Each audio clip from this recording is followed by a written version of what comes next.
Now, if you're getting the check ESC warning on your Kia and you're wondering how do you fix it, well, there are a few things that you may want to know and you need to do here. So, first things first is you want to begin by checking your car's battery. Now, make sure it's not weak or corroded and that the terminals are tightly connected. So, a low battery or poor connection is one of the most common that the ESC system acts up. Also, you may want to look over your tires here. Now, take a look or take a quick walk around the car, inspect all four tires. They should be the same size, properly inflated, not excessively worn. Mismatch or uneven tires can confuse the ESC sensors and cause the warning to appear. And also peek around the wheel area here. You'll usually find a small sensor wires near the brake assembly. Check for any signs of damage, loose plugs, or corrosion. Sometimes even dirt or road debris can interfere with the sensors and trigger the light.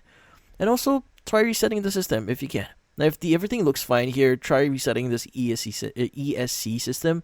This can be done by either using a diagnostic tool to clear the fault code or by briefly disconnecting car battery.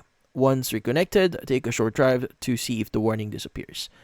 And also, you may want to get some professional diagnostic scan here. Now, if the light comes back and won't clear, it's time to for a deeper check. Now, a professional can connect a scanner to read the ESC or ABS fault codes. This will point directly to the problem, like a bad wheel sensor or a faulty control module.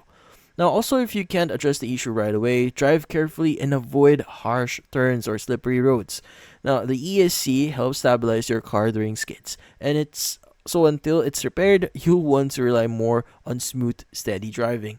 But that's about it. Hopefully this video was able to help you like and subscribe to our channel. Thank you for watching.